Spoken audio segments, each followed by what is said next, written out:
Good morning friends. सकाल सकाल आज के फार्स्ट काज होच्छे चादरटा चेंज करे देवा, तार साथे साथे खाटटाও एकटू भालो करे झेड़े मुछे नेब। आगेर दिन चादरटा तो पेतेছি, तार साथे ना बालिशेर कभारटा सेटेर जे माने साथे थाके सेटा आर पातिনি, ओई हाथेर सामने जेटा पेয়েছি পরিয়ে দিয়েছি। আজকে একদম ঠিকঠাক করে পরাবো। তো এই দেখো চাদর টাদর একদম চেঞ্জ করে দিয়েছি। তো চলো এবার দেখতেও সুন্দর লাগছে খাটটা। এবার চলে যাব ফার্স্টেই রান্নাঘরে। তার আগে না তোমাদের সাথে আছে একটা জিনিস কিন্তু শেয়ার করার আছে, চলো দেখাই। বারান্দায় চলো। মনে আছে তো আগের দিন তোমাদের সামনে অপরাজিতার একদম বীজ পুঁতছিলাম, বললাম না যে ওটা আমার একদম বিয়ের পর থেকেই রয়েছে ওই চারা গাছটা। তো ওই গাছটার বীজ থেকেই কিন্তু অলওয়েজ মানে গাছ হয়ে যাচ্ছে। তো দেখো এই যে বীজ থেকে দেখো চারা গাছ বেরিয়েছে। আমার মনে হয় এক সপ্তাহ দেড় সপ্তাহ আগেই তোমাদের সাথে শেয়ার করেছি আমি যে বীজটা লাগিয়েছি, বলেছিলাম যে চারা বেরোলেই দেখাবো। আর দেখো কুমড়ো গাছগুলো কিন্তু বেশ বড় বড় হয়েছে, তাই না পাতাগুলো। তো এই বেশি দিন থাকবে না জানো, একটু বড় হলেই না পোকা ধরে যায়।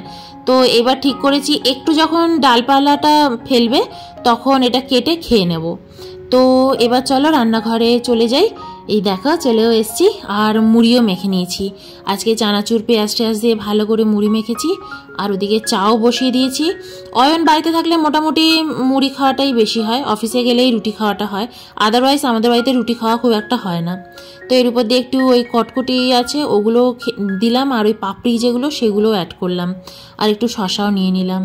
তো চলো খেয়ে নিই আগে। Good morning friends. আজকে সকাল সকাল ঘুম থেকে উঠে কিন্তু তোমাদের সাথে একটা খুব সুন্দর জিনিস শেয়ার করেছি। সেটা হচ্ছে আমাদের অপরাজিতা গাছের চারা। ওটা কি সুন্দর বেরিয়েছে না। আমি তোমাদের বলছিলাম না যে 15 বছর ধরে ওই চারাটাই চলছে, মানে ওই গাছের চারাটাই চলছে, যেটা আমি প্রথম বিয়ের পর এনে লাগিয়েছিলাম পন্ডিচেরিতে। সেটা এখন অবধি চলছে। সেই গাছের বীজ থেকেই গাছ হয়ে যাচ্ছে, সেই গাছ আবার বীজ হচ্ছে, আবার সেই গাছের বীজ লাগানো হচ্ছে। তো চারা বেরিয়ে এসছে, খুব সুন্দর লাগছে। বেশ কয়েকদিনই হলো তাই না, এক সপ্তাহ হয়েছে, এক সপ্তাহের মধ্যেই বেরিয়েছে। আর এখন বর্ষাকাল তো ওর জন্য আরো তাড়াতাড়ি বেরিয়েছে, নইলে আরেকটু টাইম লাগে। তো এখন বাজে সকাল 9টা। আর দেখো ঘরটার সমস্ত কিছু আজকে গুছিয়ে নিয়েছি। আজকে চাদরটাও চেঞ্জ করলাম, সোফার চাদরও চেঞ্জ করে দিয়েছি, মানে সমস্ত চাদর ফাদর চেঞ্জ হয়ে গেছে। কাচতেও বসিয়ে দিয়েছি। 5খানা চাদর জমে গেছে। 4টে চাদর আজকে মানে কাচতে দিয়েছি, একটা চাদর রয়েছে। তো আজকে রান্না বান্না সেরকম কিছু একটা নেই, সিম্পল খাওয়া দাওয়া আছে। আজকে লাল শাকটা রয়েছে, সে আগে এনেছিলাম, সেটাকে আজকে কাটবো, কেটে রান্না করব। অয়ন বাজারে গেছে আজকে, ও বললো আমি চুলটাও কেটে আসি আর একটু অল্প কিছু বাজারও করে নিয়ে আসি। তো দেখেও কি নিয়ে আসে, আমি বললাম অন্য কিছু পাও না পাও, আলু আর পেঁয়াজটা নিয়ে এসো। তো এই, আর আমি ভাবছি এখন ঘরটা ঝাড় দিয়ে দিই, ঘরটা ঝাড়া হয়নি। তো আজকে সকাল সকাল মুড়ি মেখে খেয়ে নিয়েছি। তো কারণ খেয়েও চুলটা কাটতে গেল, এবার আমি ঘর ঠর ঝাড় দিয়ে দেবো, তারপর স্নান টান করে পুজো করবো। এবার আমিও করতে পারি, অয়নও করতে পারি, কে স্নান করে পুজো করবে দেখা যাক। ঘরের আছে কিছু কাজ আছে সেগুলো করব। আজকে হচ্ছে শনিবার। তো চলো, স্যাটারডে আর সানডেটা একটু অন্যরকমই কাটে। স্যাটারডে সানডেটা মানে এই ল্যাট খেয়ে খেয়েই কাটে, তখন আর অন্য দিনের রুটিন ডিসিপ্লিন এগুলো এত মেনটেন করা হয় না। তো অয়ন তো চলে গেছে বাজারে, আর এর মধ্যে দেখো আমি ঘর ঝাড় দেওয়া স্টার্ট করে দিয়েছি। আমি আজকে ঘর ঠর ঝাড় দিয়ে নেব, তারপর আমি একটু বসে স্নান করতে চলে যাব। আর অয়ন এসে তোমার স্নান টান সেরে একেবারে পুজো দেবে। আর আমি সকালবেলা কিন্তু একেবারে গা হাত পা ধুয়ে একবার জামা কাপড় ছেড়েও নিয়েছি, তাও এই হয়েই যায় জানো তো। ওর জন্য তো সকালবেলা ভাবলাম মুড়িটা খেয়ে নিই।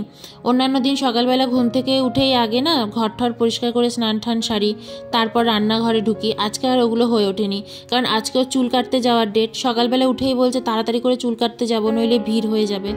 তো যাই হোক, স্নান টান সেরে দেখো চলে এসেছি রান্নাঘরে। এসে এবার একটুখানি খাবার বানাবো। তো দুপুরে ভাবছি কি আজকে একটুখানি লাল শাক রয়েছে, আগের দিন বাজার থেকে নিয়ে এসেছিলাম, তো এই লাল শাকটা ভাজবো।